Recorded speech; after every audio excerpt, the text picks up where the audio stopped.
Hola. ¿Ya podemos comenzar o podemos esperar? Ok. Bueno, gracias al equipo organizador del Red Team Space, a los miembros de la ECO y también a los que están presentes el día de hoy. Empecemos. Bueno, justamente tenía una pregunta para empezar la charla y era, ¿cuántos de ustedes creen que la inteligencia artificial los va a reemplazar? Y bueno, no hay que preocuparse, porque gracias al bytecoding hay trabajo de largo. Es decir, alguien va a tener que solucionar aquello que se hizo con prisa y con la ayuda de la IA. Y no me malinterpreten, la IA es una herramienta útil para cierto tipo de tareas, pero creer de forma ciega en lo que genera la IA es una receta perfecta para el caos. Dígase, brechas de seguridad, deuda técnica, errores sutiles y una bonita sorpresa para la persona que le va a tocar revisar el código. Y bueno, ahora quiero contarles una historia de un personaje que se volvió muy conocido en la red social X. Y veamos, ¿quién es? Este personaje es Leo, y él en cuestión nos hablaba de que, gracias a Cursor, no había tenido que escribir ninguna línea de código y había podido construir su sistema SaaS. Él decía que ahora la inteligencia, la inteligencia artificial ya no es solamente un asistente, sino también es un constructor. Y nos motivaba y nos decía que, bueno, ahora podemos hacer varias cosas. Y nos decía que sí, le estaban pagando. Pero bueno, hasta aquí ustedes se preguntarán, ¿qué es lo malo que puede pasar?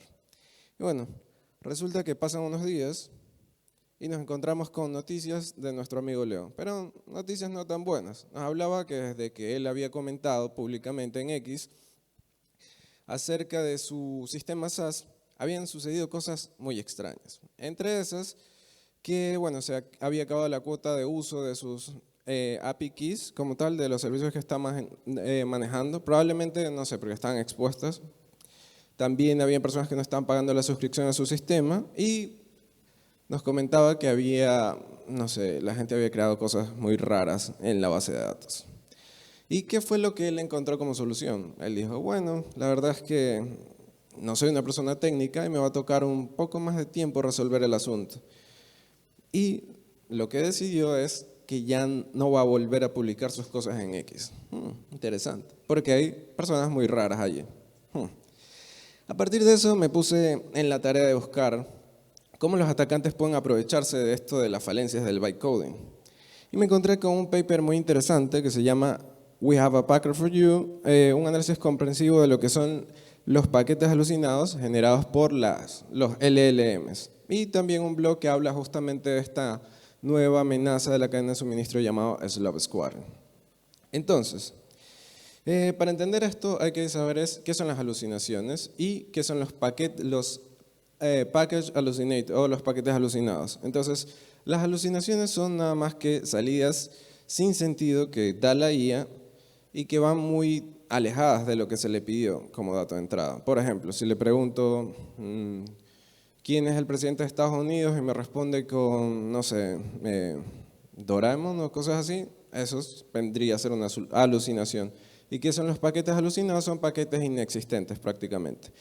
Los investigadores de este paper encontraron que cerca del 5.2 modelos comerciales tenían alucinaciones, es decir, estaban recomendando paquetes inexistentes cuando generaban este código.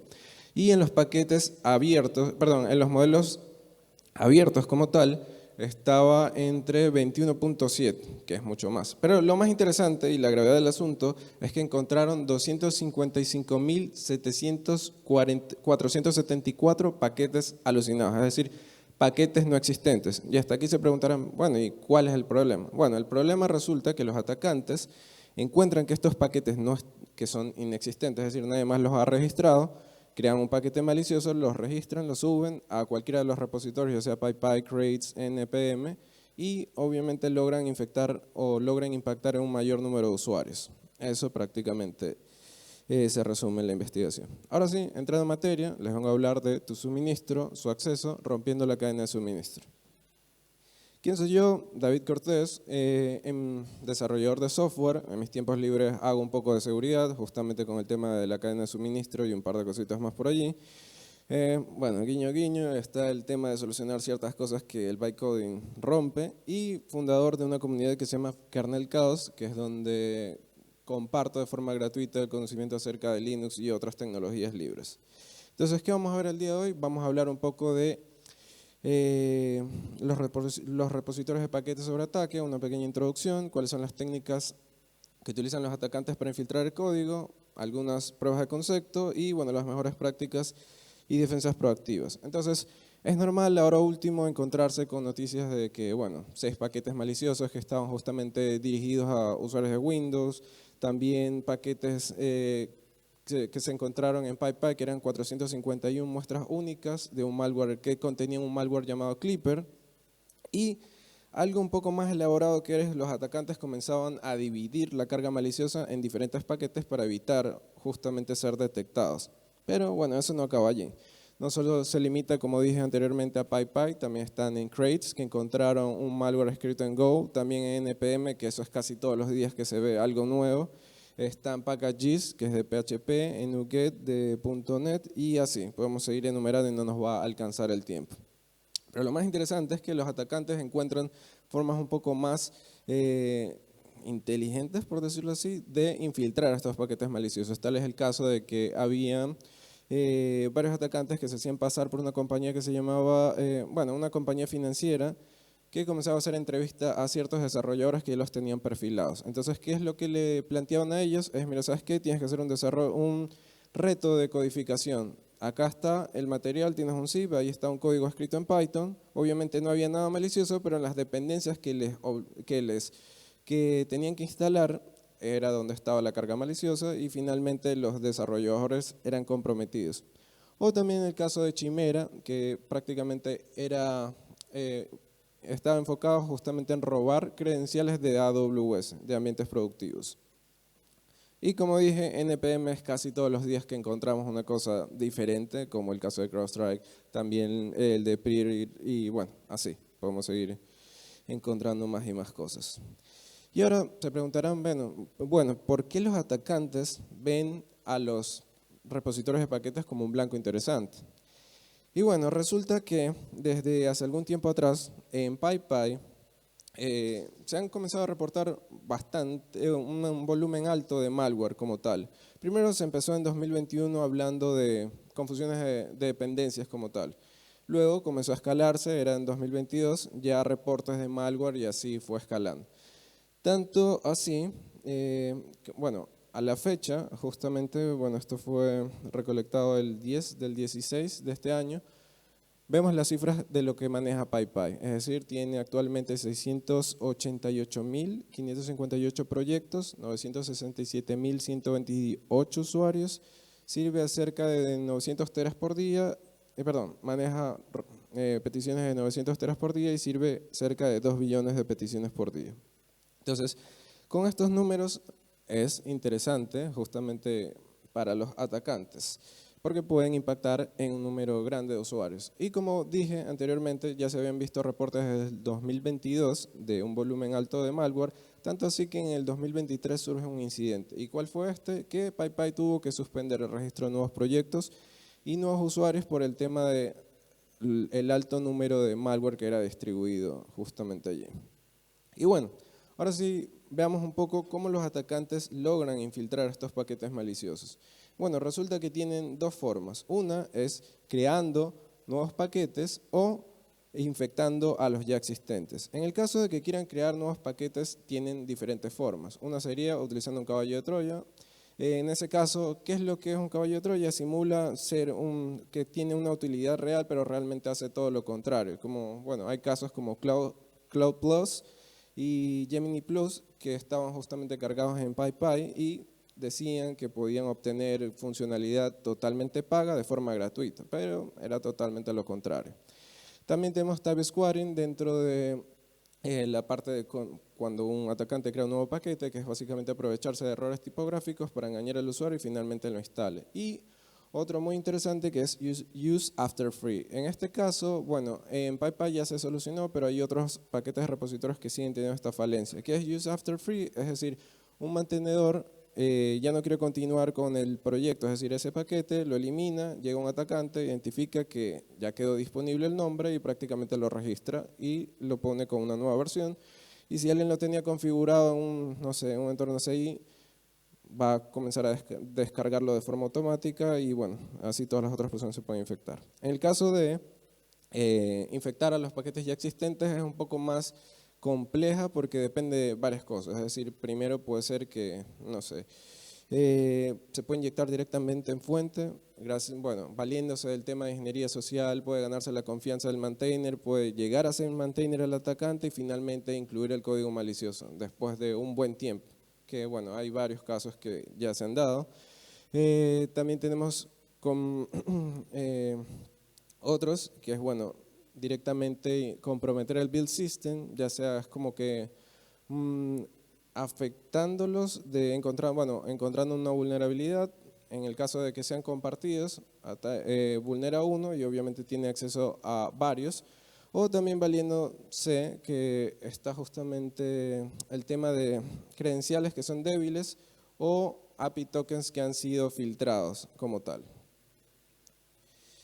Entonces, entrando en materia, type squatting, como hablaba, es un error tipográfico. Si se fijan en el gráfico, ahí van a encontrar Google, la primera con U, la segunda con 2 ceros, la tercera con una O, bueno, la palabra correcta que es Google, y finalmente Google reemplazando la L por un 1. Hasta ahí ustedes se preguntarán, pero bueno, eso es evidente que Google se escribe con 2 O y es como está en la línea número 4.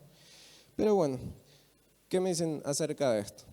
Si se dan cuenta, es como si alguien no está familiarizado con los paquetes de Python, yo le puedo preguntar, bueno, ¿y cuál es el paquete que realmente es el correcto? Y dice, bueno, puede ser, no sé, el de arriba o puede ser el de abajo.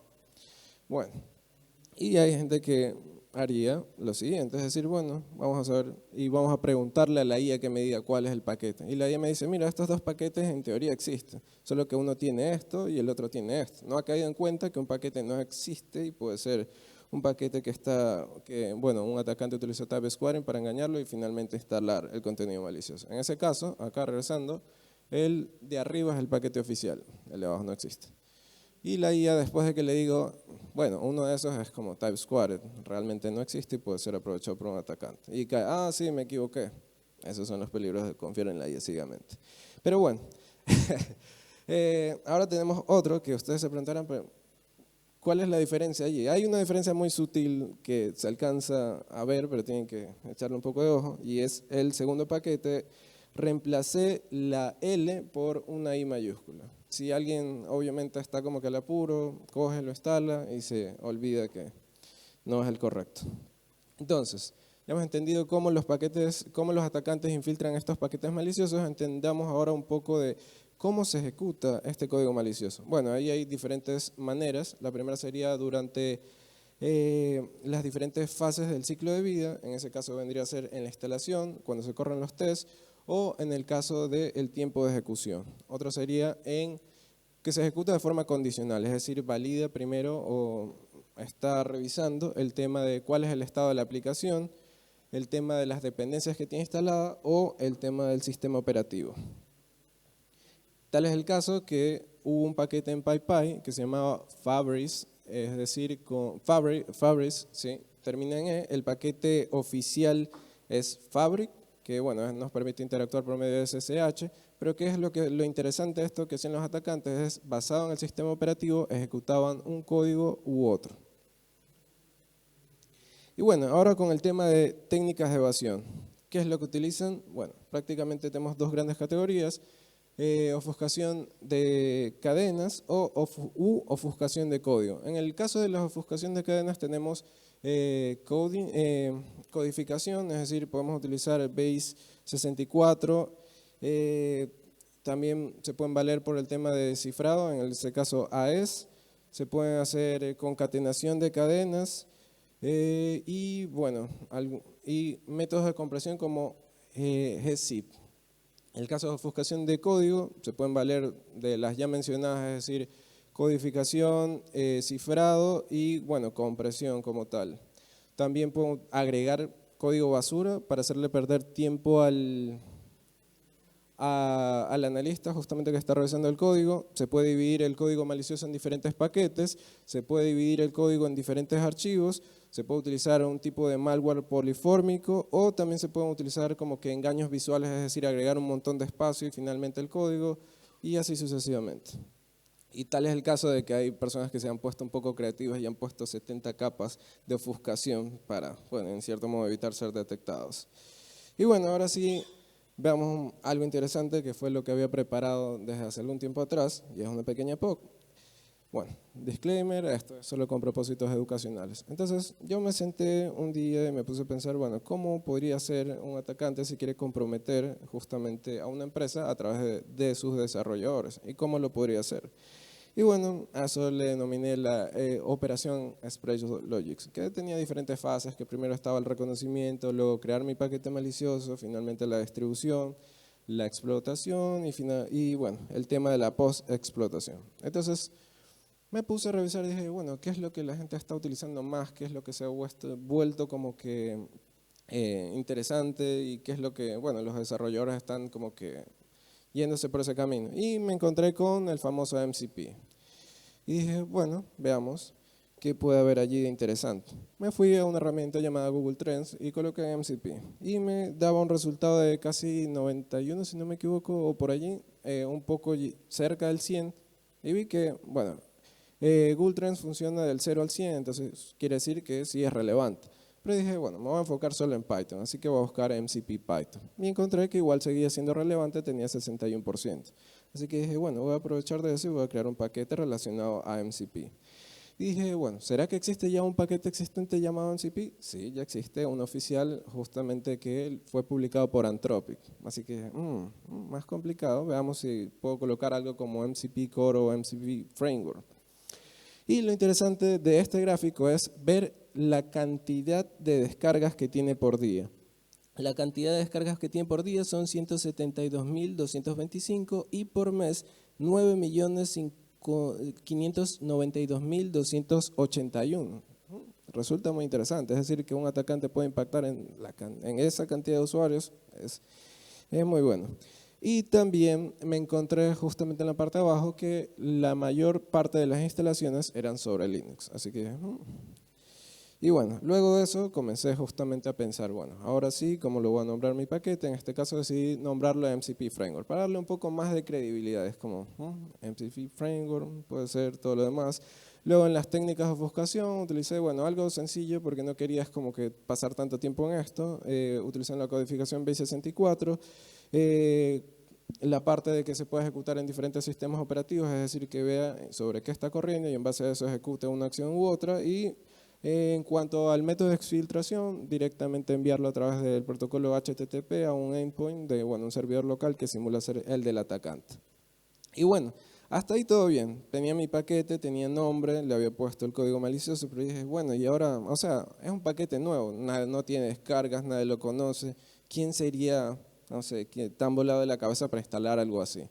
Y me encontré con un paper interesante que habla que en GitHub existen casi cerca de 4.5 millones de estrellas falsas. Es decir, que son utilizadas para distribuir. Hay gente que se dedica justamente a generar este contenido sintético para distribuir malware, para hacer como concursos de, bueno, mi repositorio es más popular o no, y también para el tema de las estafas. Así que dije, bueno, ¿por qué no valerme de eso? Y resulta que en Internet hay páginas que por una módica cantidad de dinero nos dan estrellas de GitHub. Hay ciertas cosas que se pueden generar, es decir, la data sintética, y hay otras cosas que no. Pero igual tampoco es que sea imposible, porque hay, por ejemplo, especies de portales donde uno comparte su repositorio y es como, bueno, tú me escribes algo de comentarios o cosas así y yo te devuelvo el favor, prácticamente eso. Y bueno, ¿cómo funciona el código de todo esto, de mi paquete malicioso? Prácticamente lo que dice es, a ver, ya es como poner algo que se ejecute justamente en instalación, es muy fácil, se puede detectar y todo lo demás. Pero ¿qué pasa si agrego una biblioteca compartida? ¿Qué tal si la escribo en Rust? Y ahí están directamente mis funciones. Una que lo que haga es recopilar todas las variables de entorno, llaves SSH y bueno, tokens de AWS, y otra función que tenga justamente para exfiltrar. Luego de eso lo que voy a hacer es, bueno, con Cargo, la herramienta de ROS, la compilo y directamente la empaqueto utilizando el formato WIL, que es para una fácil distribución e instalación en Python como tal, y después de eso procedo a publicarlo. ¿Qué es lo que va a pasar aquí? No es que al momento de instalarla va a ejecutarse este código malicioso, sino cuando un desarrollador o una persona invoque un método específico, eso justamente es lo que va a activar el tema del código malicioso. Y se preguntarán, bueno, ¿por qué ROS? ¿Qué es? Porque, no sé, por el tema de la popularidad o por todas estas cosas fancies que se escuchan por ahí. Bueno, prácticamente no es por eso, sino porque a simple vista uno no tiene forma de saber si es código malicioso o no. En este caso, bueno, para este ejemplo generé un .so, que es un Shared Object en Linux. ¿Y qué es lo que sucede? En este caso, no existen herramientas, o sea, las herramientas son limitadas para el análisis de binario en ROS. El tema tiene un contexto de ejecución separado, es decir, cuando se llama esta esta biblioteca compartida de ROS, lo que va a pasar es que se va a ejecutar en otro segmento de memoria y no está sujeta a las herramientas de análisis de tiempo de ejecución o de bytecode que se utilizan usualmente para Python. Y bueno, es como que va a tomar un poco más de trabajo para entender qué es lo que está haciendo mi biblioteca compartida. Antes de pasar a eso, veamos aquí la demo.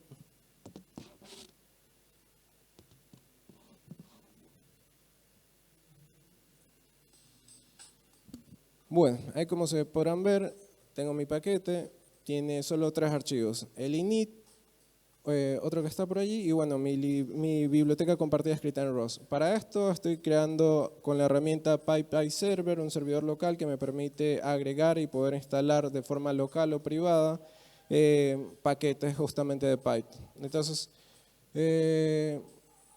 la pongo a correr. En el caso de acá, la pantalla abajo va a ser, bueno, el servidor local que simula ser el del atacante, y en la parte de arriba una persona que va a instalar justamente mi paquete malicioso. En ese caso, lo primero que hace es descargarla para proceder a instalar.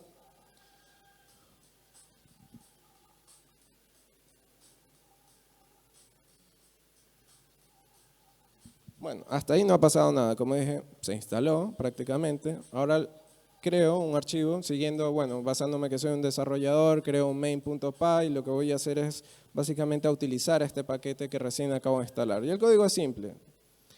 Llamo justamente y sigo lo que había puesto en el README, siendo como un desarrollador. Bueno, ahí tengo que indicar que al momento que se ejecute este archivo main.py, lo que va a pasar es que se va a mostrar en la parte, o sea, tengo varios prints para explicar básicamente qué es lo que sucede. Si se fijan, en la parte de abajo, bueno, recibo todo esto de aquí, que es, bueno, todo está codificado en base64. En la parte de arriba me dice que se cargó justamente mi librería maliciosa. Bueno, también está el comportamiento normal del paquete, pero iba indicando qué es lo que está haciendo por detrás todo esto. Como dije, no sucede nada cuando estoy instalando, sino prácticamente después, cuando estoy utilizando mi paquete malicioso como tal. Y para ver qué es lo que contiene, cogemos esto, lo pasamos a otra terminal y le aplicamos un decode.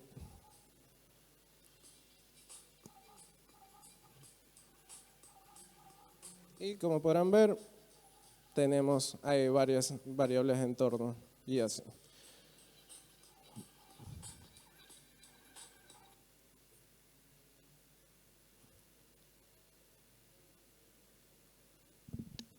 Y bueno, hasta aquí no ha acabado el asunto, porque dije, bueno, ahora ya está, ya creé el repositorio y todo lo demás. Resulta que antes los atacantes se valían en PyPy de una cosa que se llama starjacking, es decir, hacían referencia a otro repositorio y tenían todas las estrellas y es como todas las stats, porque la gente algunas veces se deja llevar por estas métricas de vanidad, es decir, entre más descargas o más personas están utilizando, probablemente es que no sea malicioso, pero realmente no es así.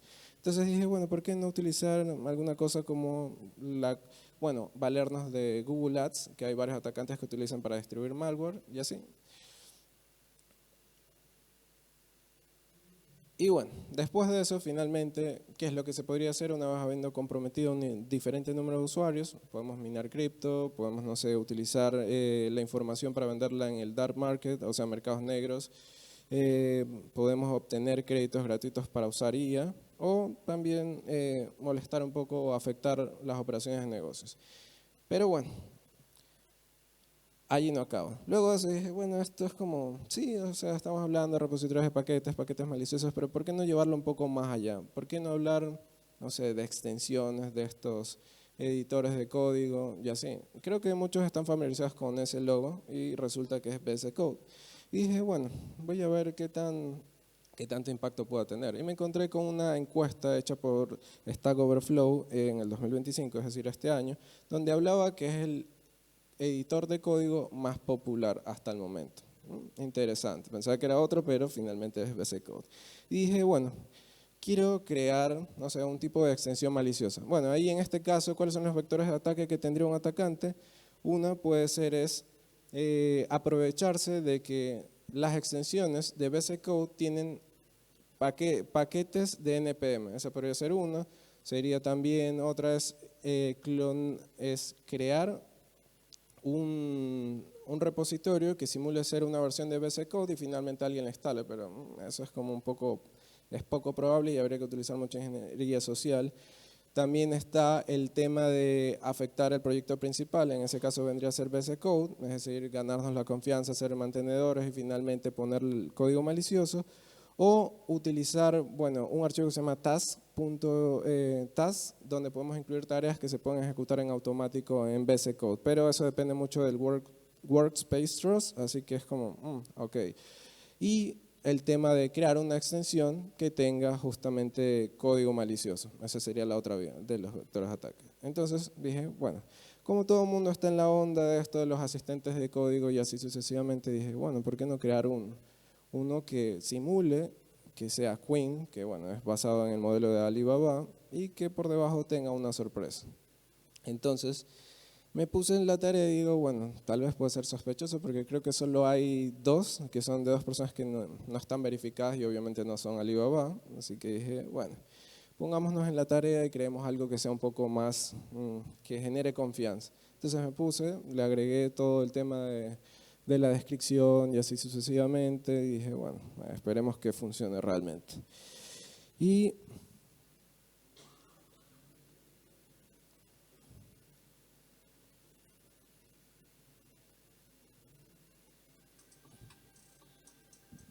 en este caso, lo que hice es que al momento de instalarse esta extensión, ejecute como tal el código malicioso. ¿Qué es lo que va a hacer el código malicioso? Prácticamente va a exfiltrar esta data. En ese caso, como dije, monté un servidor local y por ahí se va a enviar toda la data que está allí.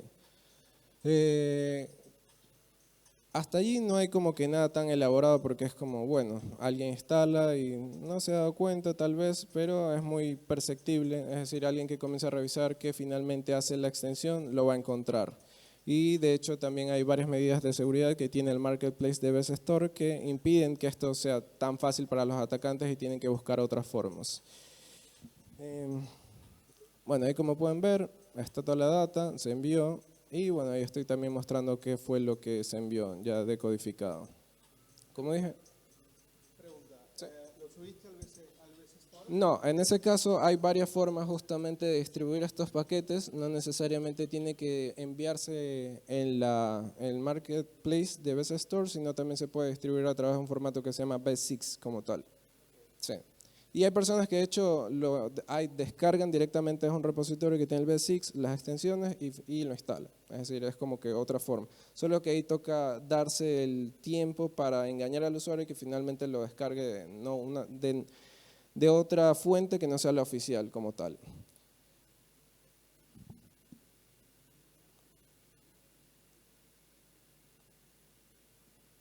Pero bueno, hasta allí es como, ustedes se preguntarán por qué esto puede ser posible y por qué puede ejecutar código fácilmente. De hecho, ya hay varios hilos en GitHub de VS Code que hablan de por qué no se han solucionado una serie de problemas que tienen allí, en el tema de ejecución como tal de ciertos comandos, de que no tienen un tema de sandbox real, sino es algo que funciona parcialmente, porque si recordarán, VS Code está basado en Electron como tal.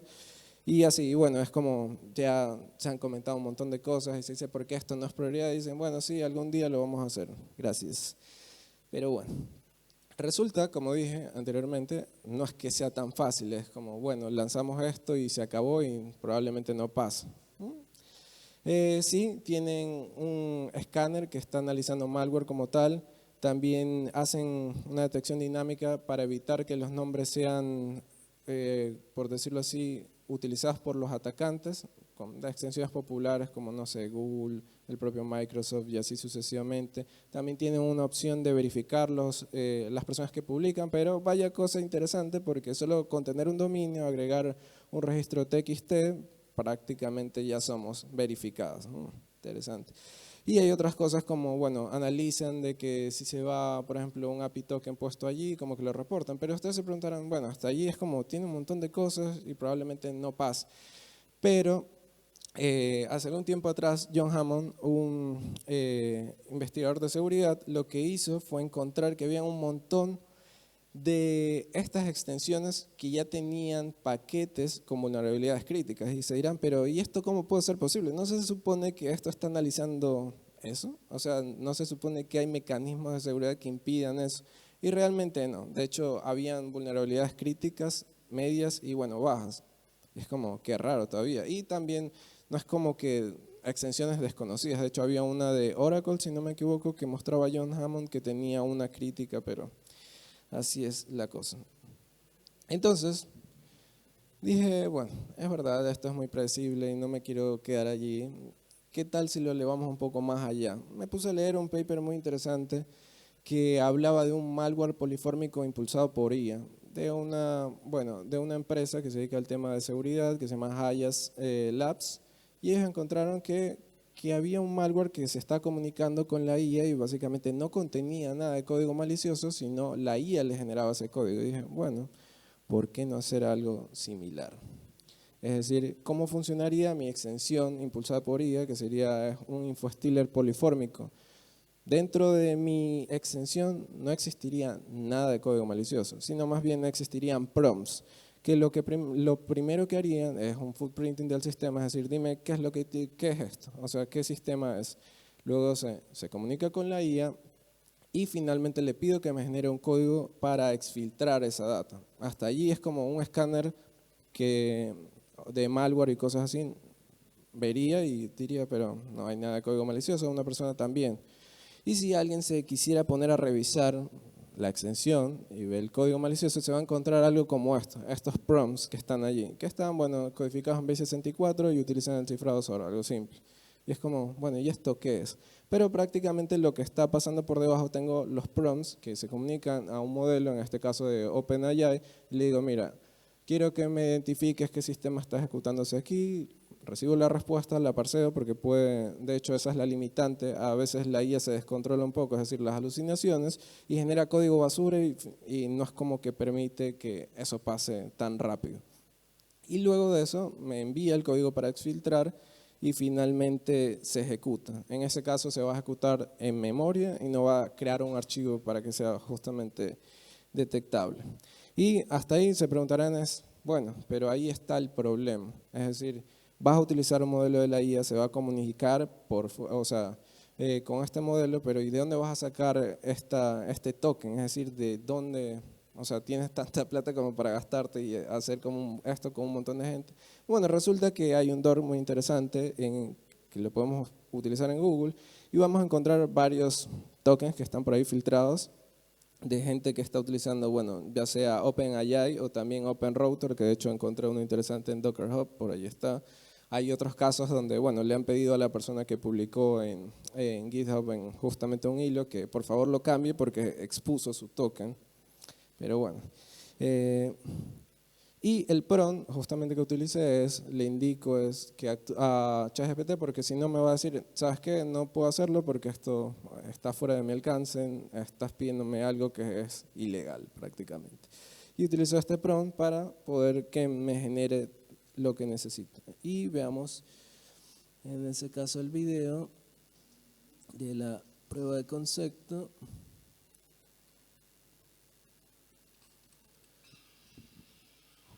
En este caso no he cambiado el nombre de la extensión, sigue siendo la misma. Monto acá mi servidor local ¿Cómo lo maquillé esto para que sea un poco predecible? Como dije, esta extensión simula ser un asistente de código. Es decir, no habría por decirlo así, mal comportamiento de que se esté comunicando con modelo IA porque prácticamente es un asistente de código. De alguna u otra forma tiene que comunicarse con modelo. Y por debajo está toda la data se va a filtrar como que fueran datos que se envían de telemetría. Es decir, se ejecuta normalmente, luego como ven en la parte de allí está mandando qué fue lo que se le pidió a la IA, todo el prompt, y posteriormente se va a ejecutar.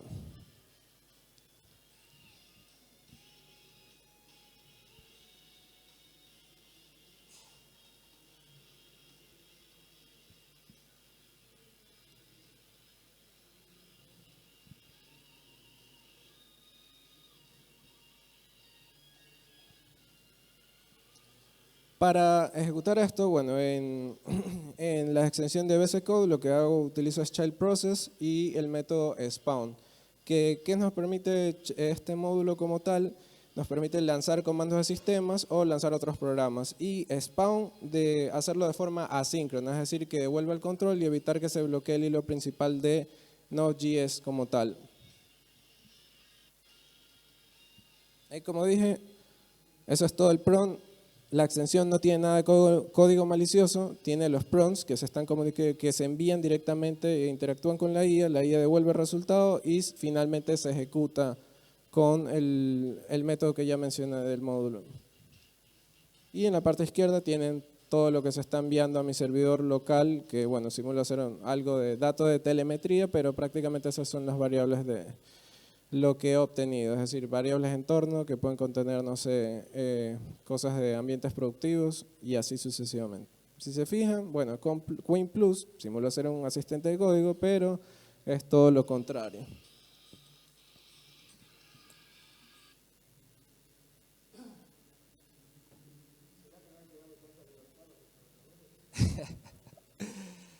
Y bueno, no contento con eso, dije, pero ok, mi extensión está allí, pero hay un problema. No tengo el cosito azul, el visto que dice que yo estoy verificado. Digo, qué tristeza, porque realmente nada va a creer que esto fue creado por Alibaba. Digo, ¿qué puedo hacer? ¿Qué puedo hacer? Me encontré con esto justamente que están hablando dentro del repositorio de VS Code, donde decían que el tema del match, o sea, el filtro que es para poder encontrar cuáles son las verificadas o no, tiene que ser exacto y había como gente que utilizaba, por ejemplo, solo incluía la palabra GitHub y les aparecía como que fueran verificadas y es como, qué raro allí.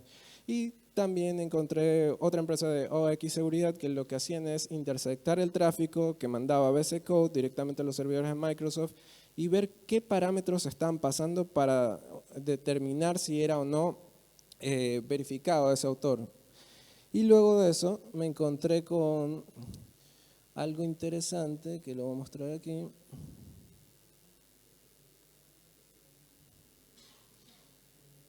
Bueno, resulta que en la extensión como tal tenemos un archivo que se llama package, que ahí está la metadata, indica, bueno, tanto el nombre de la extensión y todo lo demás. Y dije, bueno, ahora tengo un problema, porque ellos, bueno, estaban intersectando el tráfico y lo cambiaban, pero yo quiero hacerlo de una forma distinta. Entonces me tomé la tarea de revisar alguna extensión que ya estuviera verificada. En ese caso hay una que se llama Tab9, que también es un asistente de código. En ese caso encontré que habían dos parámetros interesantes que estaban, déjame ver acá, ahí vemos justamente el tema de las peticiones.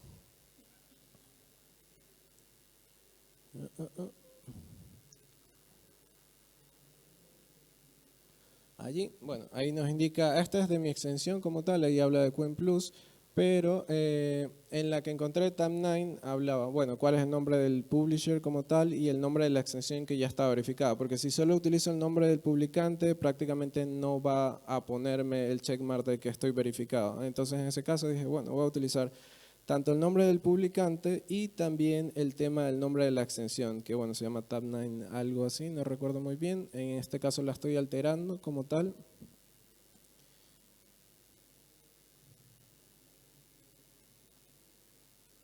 Ahí si se fijan, Tab9 VS Code, lo cambié. Y ahora una vez que vuelva a instalar mi extensión, van a ver que va a estar verificada.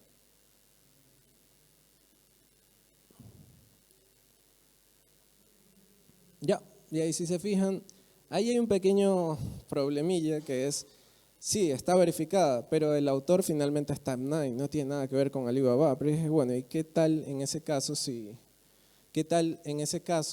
si ahora ya no soy Coin Plus, sino prácticamente Tabnine? Hasta ahí, bueno, dirán, sí, todo bien, pero ahí sí hay una limitante, que BC Code tiene un mecanismo que impide que alguien más pueda utilizar el mismo nombre, es decir, no pueden existir dos extensiones con el mismo nombre.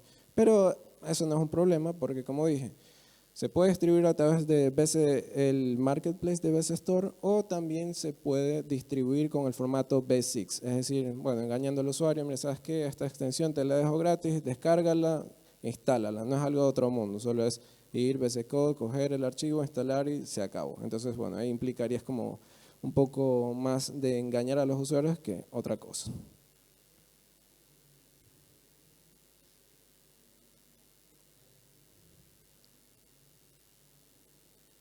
Bueno, ahí justamente después de esto dije, ¿y qué tal si hago una herramienta que automatice todo el proceso? De hecho, estoy trabajando en eso, pensé presentarla hoy, se llama Maldead Factory, que lo que busca es automatizar todo esto de paquetes maliciosos y, bueno, extensiones. Pero bueno, pasaron cosas y no se logró tenerlo para hoy. Pero bueno, después de esto, ¿qué podemos hacer? Prácticamente priorizar el tema de seguridad, es decir, desde las etapas tempranas del desarrollo de software. También estar actualizados con el tema de parches y actualizaciones del sistema. Proveer de educación en temas de ciberseguridad al equipo de desarrollo, porque usualmente es como se instalan un montón de cosas. De hecho, he visto que hay personas que tienen como 20 o 50 extensiones de BC Code, o tienen un montón de paquetes instalados para un proyecto simple, que es una página web estática, y me quedo con, ok, ¿qué tanto eso estás realmente utilizando? Interesante. Utilizar registro de artefactos, IGFrog está el de Google, que permite como conceder ciertos permisos para que las personas puedan ver, y tiene todo centralizado y no resulta tanto un problema. También tomarnos y hacer la debida diligencia, en ese caso revisar quién es el autor que está publicando, cuándo se publicó, en el caso de la descripción, la fecha en que se agregó, porque usualmente hay un montón de extensiones o paquetes maliciosos que son agregados recientemente, pero igual así la gente termina cayendo. También, bueno, dentro de los paquetes repositorios hay una opción para reportarlos, en el caso de que podamos ver, porque, o sea, en PyPy no es como solo porque creemos que un paquete sea malicioso, realmente no lo es, sino hay que darse el lujo de revisar qué es lo que contiene y finalmente publicar cuáles fueron nuestros hallazgos para que termine el equipo de PyPy sacándolo del paquete repositorios.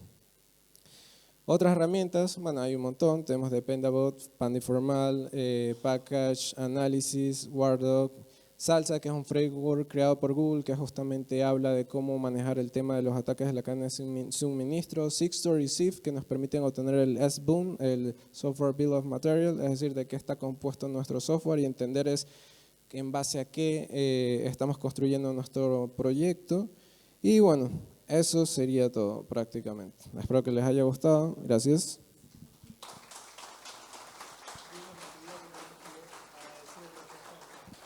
Ok, bueno.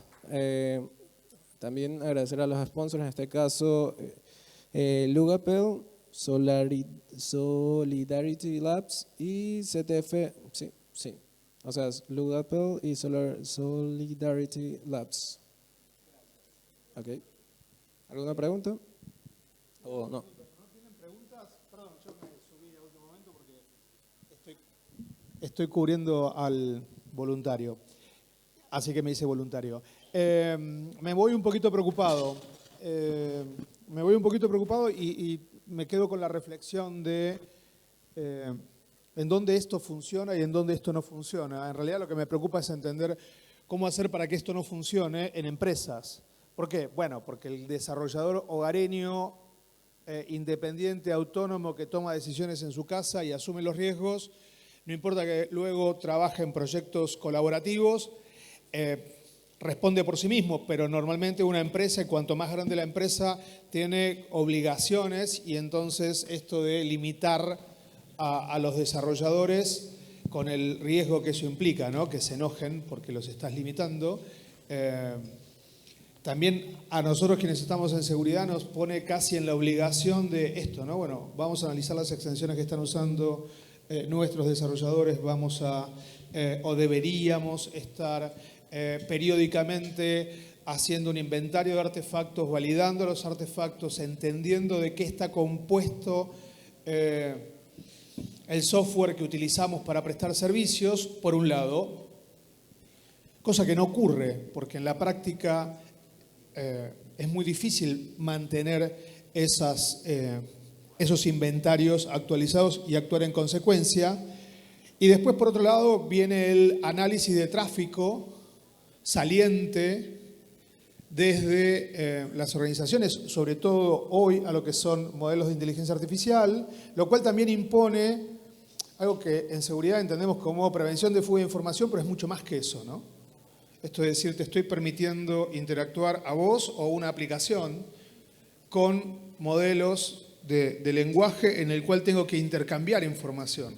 Entonces, puedo y debería, el tema es que no ocurre tampoco, interceptar esas comunicaciones, analizar esas comunicaciones y eventualmente tomar decisiones respecto a, bueno, bloquear esas comunicaciones, tanto de ida como de vuelta.